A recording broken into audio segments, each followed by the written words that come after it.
Mummy को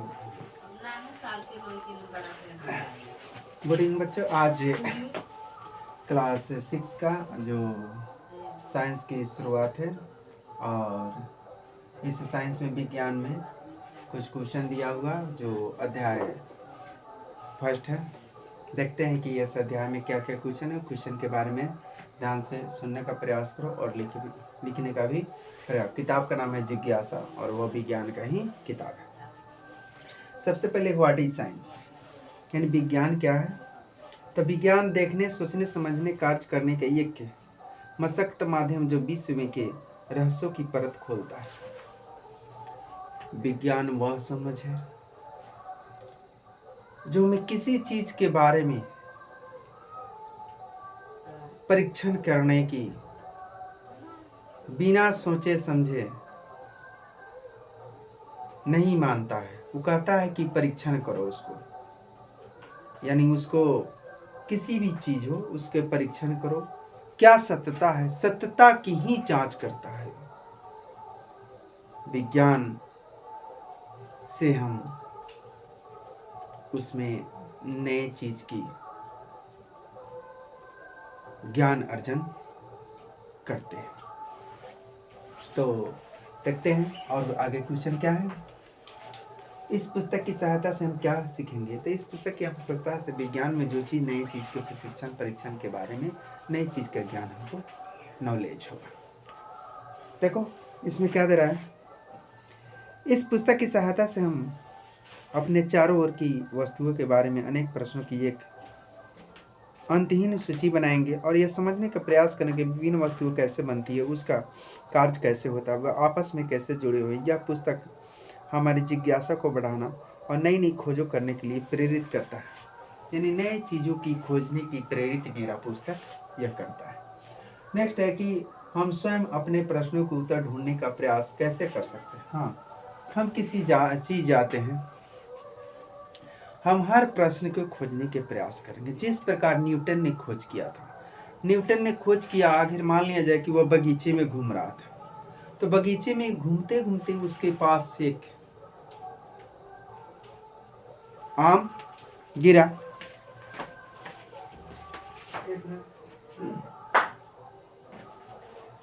तो वह आम गिरा, वह उससे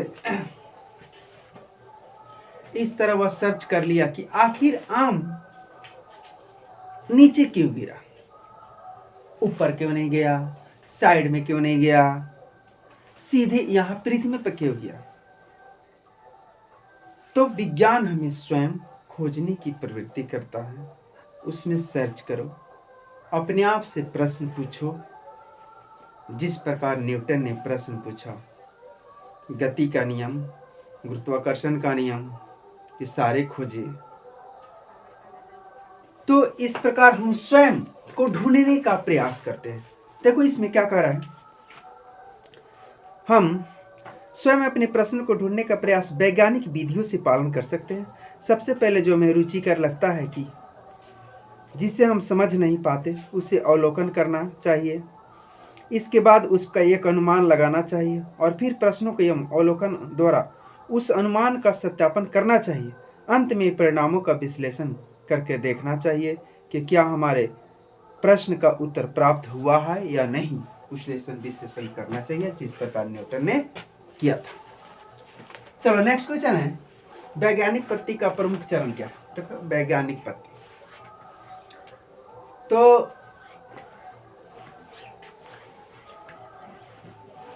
तो वैज्ञानिक पत्ती हम किसी चीज के विषय में नए चीज को जानकारी किस प्रकार ले, हम उसे एक तरह तरह के मान लिया जाए जेम्स सैटेविक, रदरफोर्ड, प्रिस्टले, ये वैज्ञानिक लोग खोज कैसे कैसे किया। तो इस किस किस पद्धति के द्वारा अलग अलग पद्धति हम लोग अपनाते हैं। तो दो बुद्धिमान, देखो ध्यान से, तो देखो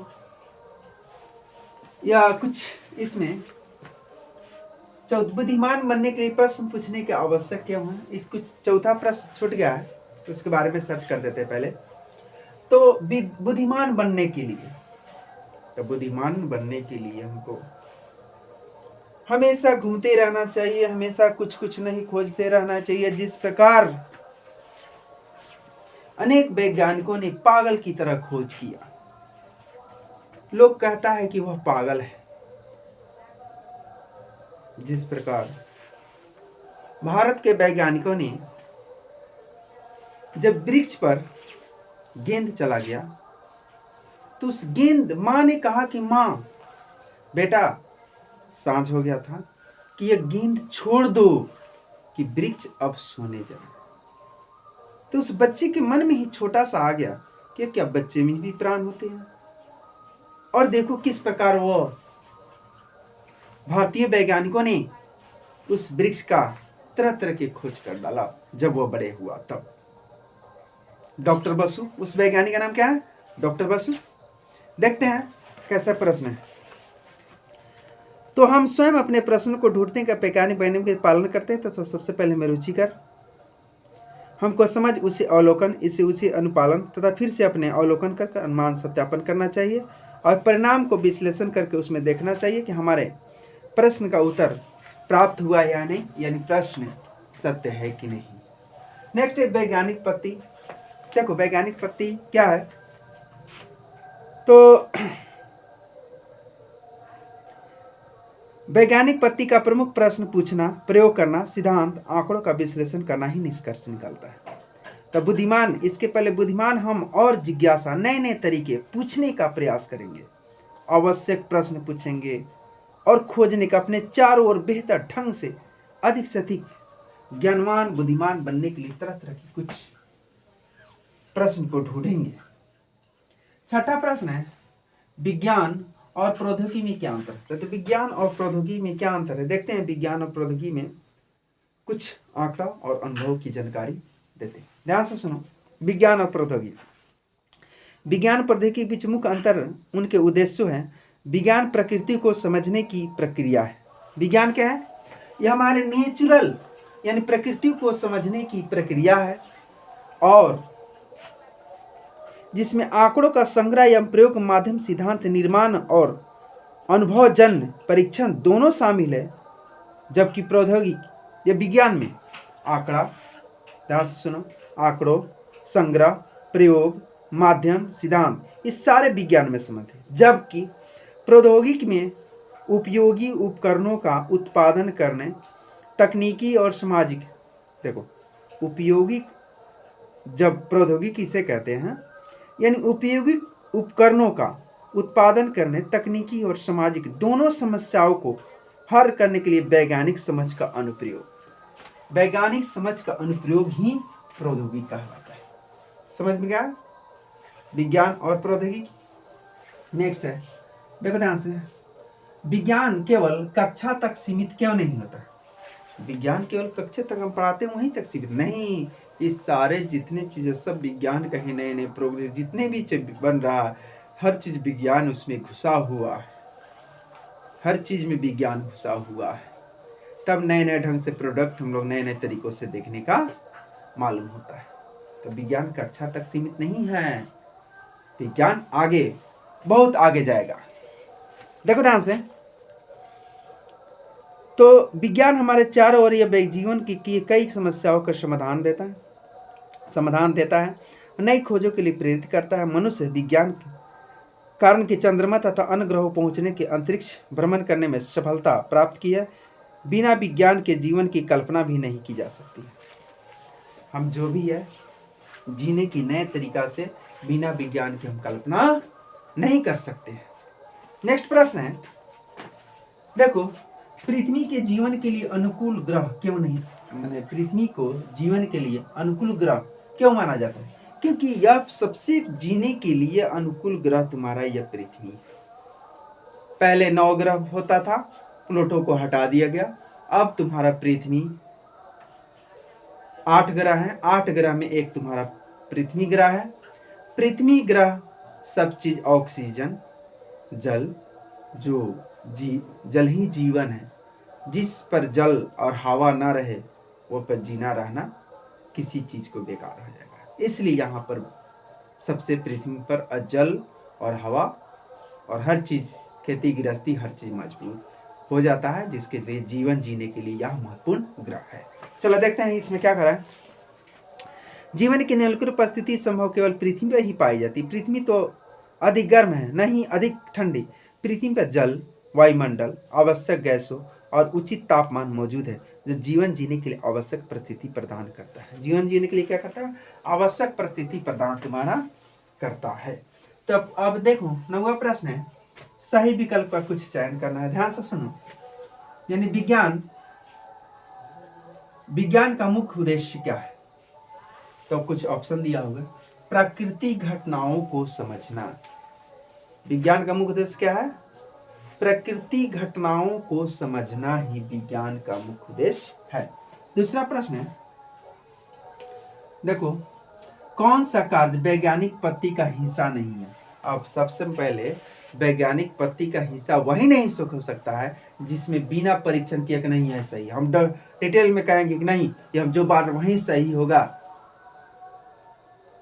यही बिना परीक्षण किए अंदाजिए करना वो बात गलत होगा। समझ में? तो क्या करें? बिना परीक्षण किए किसी धारणों को मान लेना यही गलत है।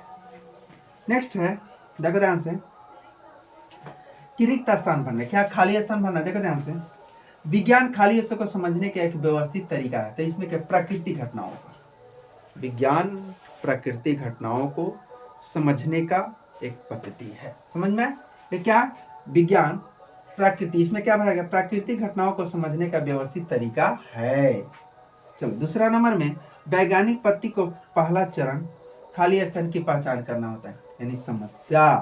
आखिर क्यों समस्या आया? वैज्ञानिक पद्धति को पहला चरण क्या होता है? समस्या। आखिर समस्या आया कहां से?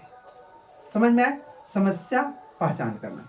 नेक्स्ट है तीसरा, खाली स्थान एकमात्र ग्रह जहां जीवन संभव है। तो पृथ्वी ही ऐसा ग्रह है जिस पर जीवन संभव है। नेक्स्ट है, किसी भी वैज्ञानिक खोज का आधार खाली स्थान होती है, जिज्ञासा। किसी भी वैज्ञानिक की जिज्ञासा हमको कार्य है, आखिर यह काम क्यों हुआ, उसके खोजने के प्रयास करता है। उसको खोजने का क्या करता है? प्रयास करता है, जिज्ञासा। नेक्स्ट है, तारे अपनी ऊर्जा खाली स्थान प्रक्रिया द्वारा उत्पन्न करते हैं, परमाणु संलयन यानी न्यूक्लियर फ्यूजन। परमाणु संलयन के द्वारा तारे अपनी ऊर्जा को उत्पन्न करते हैं। किसका द्वारा? परमाणु संलयन, अंग्रेजी में कहते हैं न्यूक्लियर फ्यूजन। अगले क्या कहते हैं? Nuclear fusion. नेक्स्ट है, पृथ्वी पर जीवन के लिए आवश्यक कारकों में जल और वायुमंडल शामिल है। क्या चीजें आवश्यक कारक में? जल और वायुमंडल शामिल है। तो बच्चों आज यह पाठ का पूरा प्रश्न समाप्त हो गया। इसके बाद हम दूसरा पाठ ला रहे हैं। थैंक यू बच्चों।